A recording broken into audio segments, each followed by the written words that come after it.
Our daily experience of time often feels steady. We see seconds tick by, turning into minutes.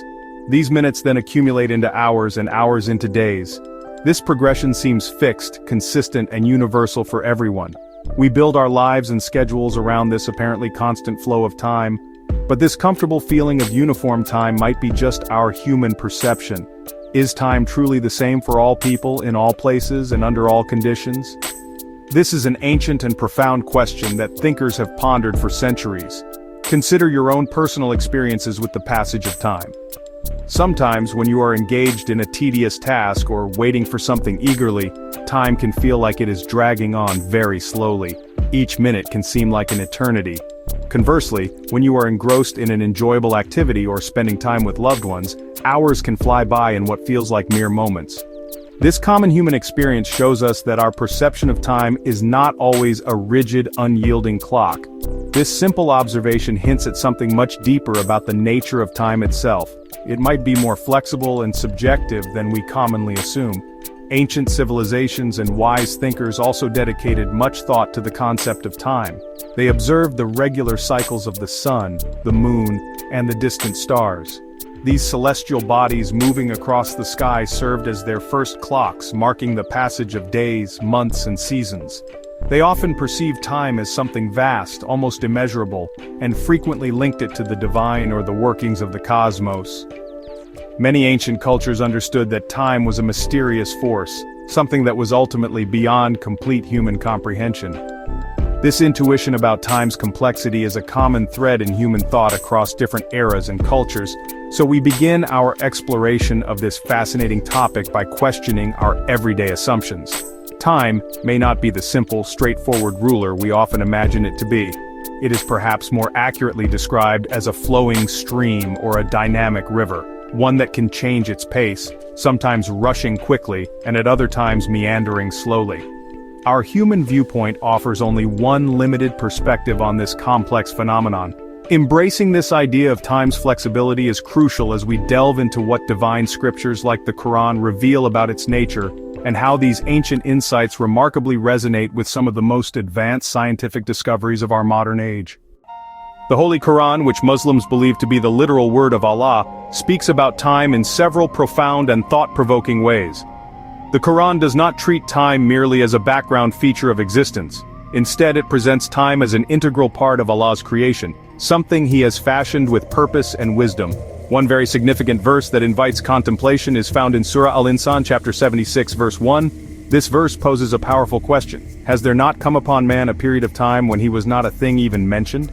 This rhetorical question immediately directs our minds to the immense expanse of time that preceded human existence, highlighting that our time is but a small segment in a much grander, divinely ordained timeline.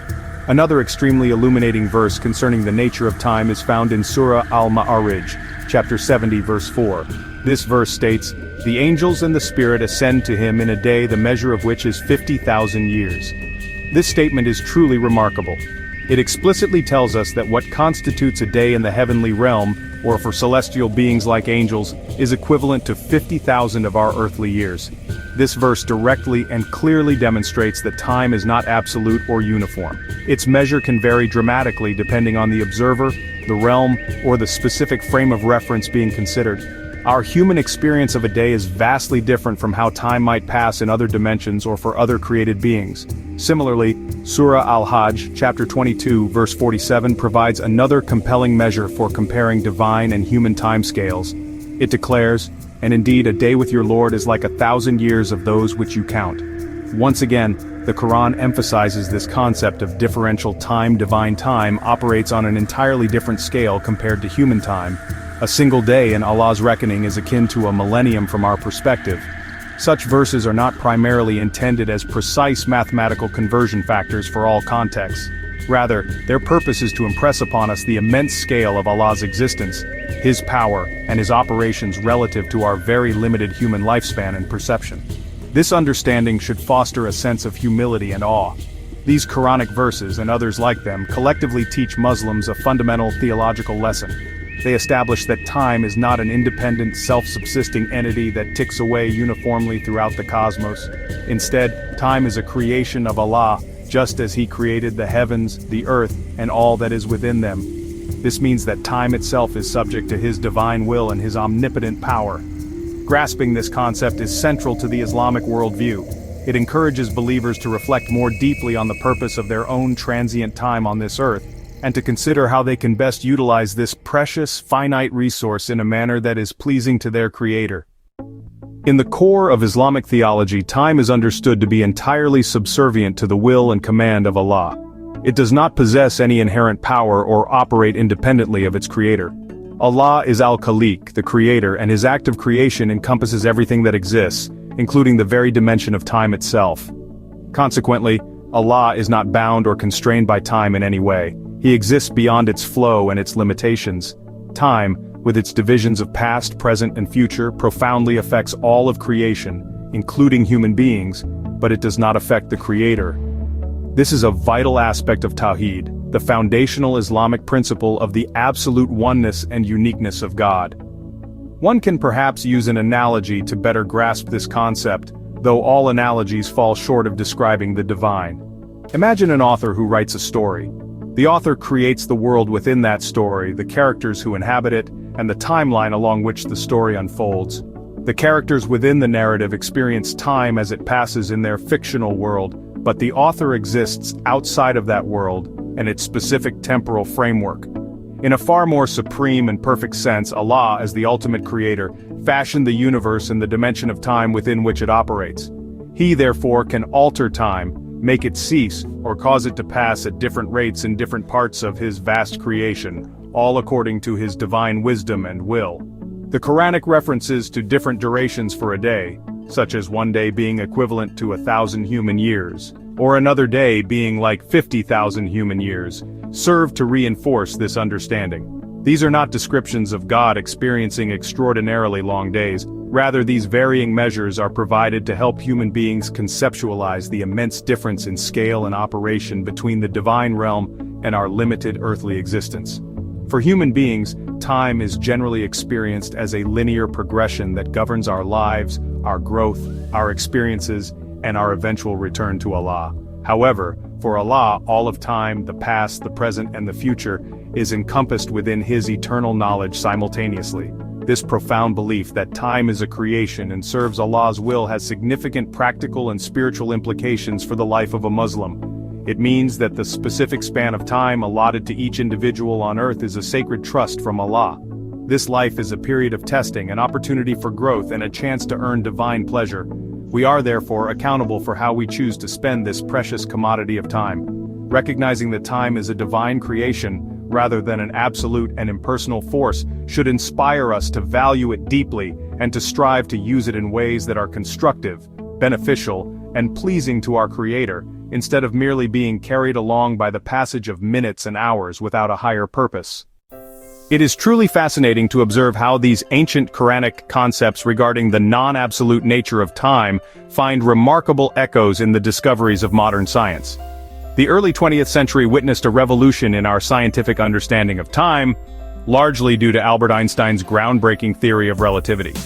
Einstein demonstrated, through rigorous mathematical and physical reasoning, that time is not the constant universal entity that Isaac Newton and classical physics had assumed it to be. Instead, he showed that time is relative and flexible. Its passage can speed up or slow down depending on factors such as an observer's velocity or the strength of the gravitational field they are in. This was a profoundly radical idea for science at the time, yet it resonates strikingly with indications present in the Quran for over 14 centuries. For instance, one of the key predictions of Einstein's special theory of relativity is a phenomenon known as time dilation. This theory predicts that time passes slower for an object that is moving at very high speeds relative to a stationary observer. If an astronaut were to undertake a journey in a spaceship traveling at a significant fraction of the speed of light, upon their return to Earth, they would discover that they have aged less than the people who remain behind. This scientifically verified effect, where different observers can experience different durations of time for the same events, sounds remarkably similar in principle to the Quranic verses that mention different measures of a day, like 1,000 or 50,000 human years, implying that the experience of time is not uniform across all frames of reference or realms. Another crucial aspect of Einstein's general theory of relativity is its revelation of how gravity affects time. The theory postulates that time passes more slowly in regions where gravity is stronger. Consequently, a clock situated at sea level, where Earth's gravity is slightly stronger, will tick marginally slower than an identical clock placed on top of a high mountain where gravity is marginally weaker. This effect, though minuscule in everyday circumstances on Earth, becomes very significant near massive objects like black holes. While the Quran does not explicitly detail the physics of gravitational fields, the overarching principle that time is not uniform everywhere, and can indeed vary in different realms or under different conditions, such as near Allah's throne or for angelic beings, aligns conceptually with the scientific understanding that time is not a universal constant. Ultimately, both faith and science, though they approach the profound question of time from different perspectives and utilize distinct methodologies, find themselves marveling at its deep and enduring mysteries. The Quran repeatedly invites believers to engage in tadabbur, or deep reflection, upon the signs of Allah in creation, and these signs certainly include the intricate nature of time. Simultaneously, science, through observation, experimentation, and theoretical investigation, relentlessly seeks to uncover the physical laws that govern time. This shared human curiosity about the fundamental nature of time underscores our innate drive to understand our place in the cosmos and the very fabric of reality. Both paths, spiritual reflection and scientific inquiry, can lead to a greater appreciation, a deeper sense of awe, and a profound wonder at the complexity and majesty of God's creation.